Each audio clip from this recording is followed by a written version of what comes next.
Hey everyone, Sonar Wave. I was going to have the camera facing me, but it's like 11 o'clock at night where I am, and I look a little bit feral, so I'm not going to do that. But I'm just going to have a bit of a.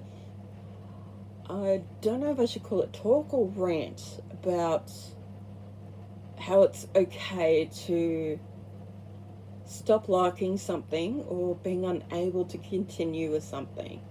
We don't owe anyone any apologies or any explanations for it. Sometimes we just stop enjoying something.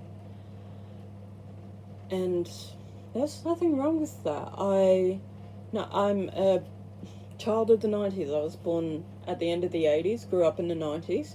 So I grew up with a lot of things like, um, obviously, Dragon Ball Z. I loved that, but um, here in Australia we had a program called Cheese TV, and they played, I think, the first 3 or 4 seasons so many times I actually stopped liking it. I stopped enjoying it because it was on so many times in a row, and I stopped caring about it. I'm slowly getting back into it, but it took a very long time, and I've had friends who have absolutely loved it, and I've just been like, yeah, no, I'm over it. And that's fine. There's nothing wrong with that. If we all liked the same things, the world would be a very boring place. Um, I loved South Park growing up, as one would expect, and yet I absolutely hate it now. I can't stand it. I think it's one of the most vulgar TV shows out there, and I absolutely hate it. But I've got friends who absolutely love it, and again, that's fine. Um, I stopped enjoying The Simpsons as well. My sister and I, we used to drive our mum bonkers watching The Simpsons, especially when we had pay TV and we had access to the Comedy Channel. They used to occasionally do a Simpsons marathon, so it's like 3 days or something that they do this for. So for 3 days, my sister and I would just play Simpsons non-stop, and I'm pretty sure my mother would have strangled us if she could.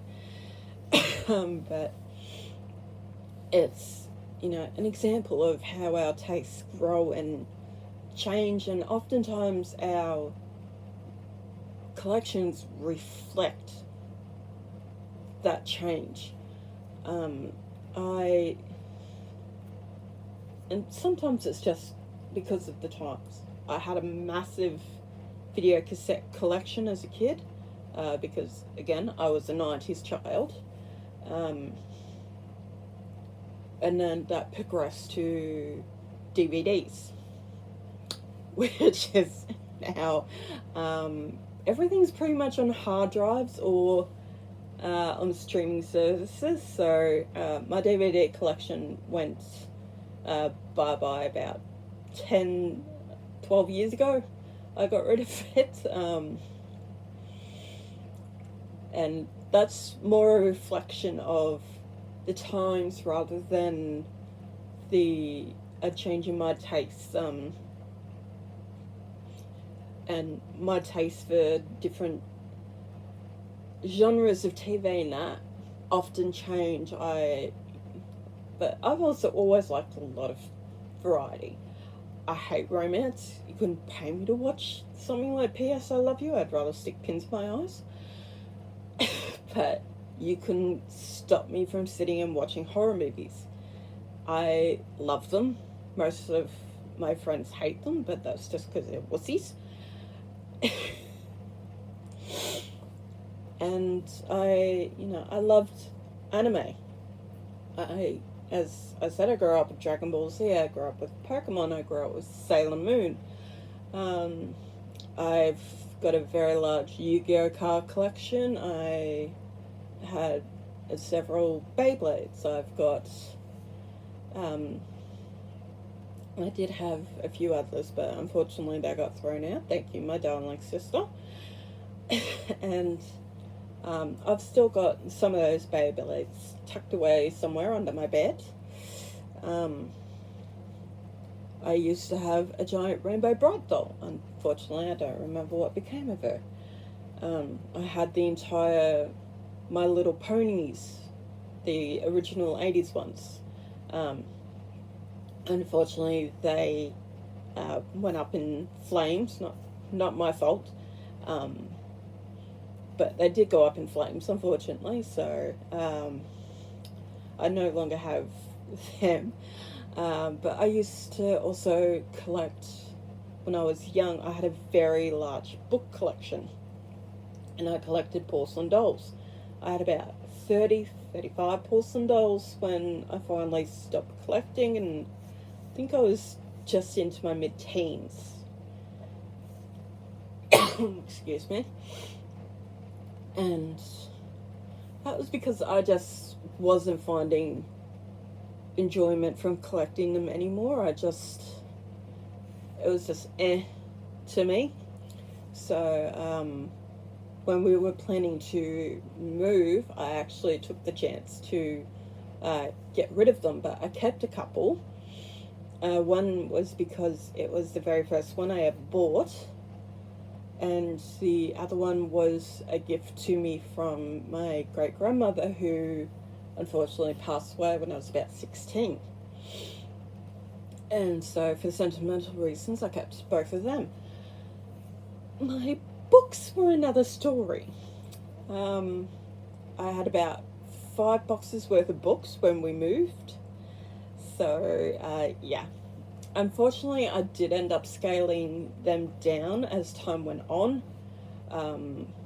Mostly because it started hurting my hands to hold physical books, so I wasn't reading them as much. And now I really only keep sentimental ones or large collections and special editions. But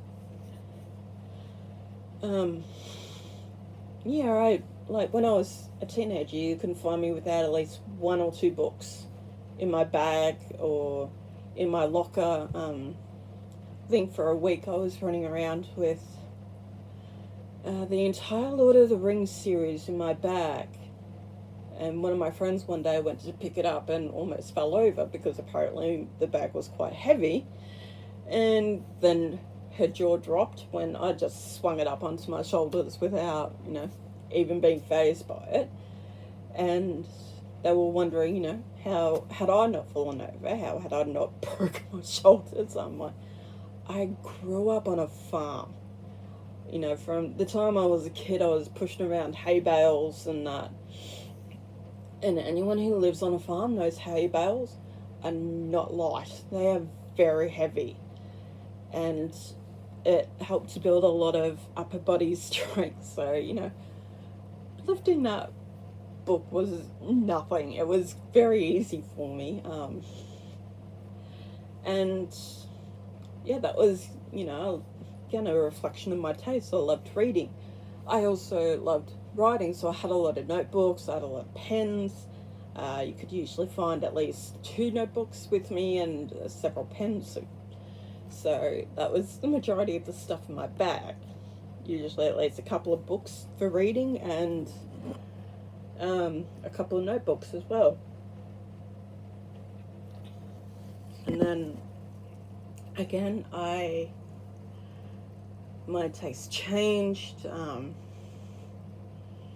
So my collection changed. The porcelain dolls were gone. The books had been scaled down. And I'd actually started collecting anime figures. So I migrated into that sort of collecting. Then when we moved to where I currently am, it exploded. I had a very big collection compared to what I'd started with. And I'm going to say about 4 years ago, I was looking at my figures and I just wasn't getting the same joy from them that I used to. I wasn't watching anime the way I used to. I do still enjoy it, but I don't go looking for new anime to watch. If I happen to be scrolling through something like Netflix and one pops up and I go, oh, that sounds interesting, I'll give it a watch. That's it. But I won't go out looking for new anime the way I used to, and that's just because I've migrated away from that. I'm not getting the enjoyment I used to. So my collection started to reflect that. I got rid of a lot of them. Some went to friends, others were sold off, and I just kept the ones that were the most expensive and the ones that reflected characters that I really liked, and I just didn't want to get rid of them. And then around the same time, I slowly began replacing them with Transformers. So I've probably got about maybe 300 now. And I've also picked up a lot of Harry Potter merchandise, but the love for that's been around a long time. It just wasn't anything for me to really collect until more recent years. So, there's a lot more in my room now for Harry Potter. I've just recently fallen back in love with Lego. Took me 2 weeks, and I just finished building the Hogwarts Castle. I've got forks, I've got the Wizard chess set, I've got 12 Cromwell places as well. I've still got a few plushies. I went through a bit of a phase with them, but I've still got a few. I got rid of most of the others. I've still got quite a few of my teddies from when I was a kid, because they're sentimental and I love them, and I really don't care what anyone else thinks. I love them and I'm keeping them, so there. I've got a Care Bear in my cupboard. I've got a My Little Pony plush in my cupboard. And again, they're reflections of what I am into at the moment. I've got, Funko Pops as well. There's Gilmore Girls. I grew up watching Gilmore Girls. I've got some Scooby-Doo ones. I've got some Transformers. I've got a wide variety of Funko Pops from different movies and TV shows that I still love to this day. And for the most part, my collection reflects my current taste, which is Transformers and a bit of Lego, and a bit of Star Wars. There's a little bit of Star Wars mixed in there, but there's also remnants of the things I grew up with. So, my mum raised me on Scooby-Doo. I grew up with Rainbow Bright, so I've got the TV series on my hard drive. I've still got some anime figures as well. And as I said, our collections reflect not mostly who we are at that point in our life. And you may, keep a few things from that remind us of our childhood. And that's fine. There's nothing wrong with wanting to change your collection, to change directions, to find something new, to find something that brings you that joy again, that makes you want to go out and collect all the stuff that's there. And there's nothing wrong with that, and you shouldn't feel the need to apologize to anyone or explain yourself to anyone. It's your collection. It's a reflection and an extension of who you are and the things you want to remember. So don't let anyone dictate to you about that at all. You dictate what your collection says about you. But I've rambled enough.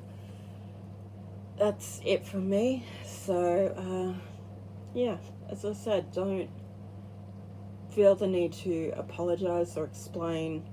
It's a reflection and extension of who you are. Don't ever forget that.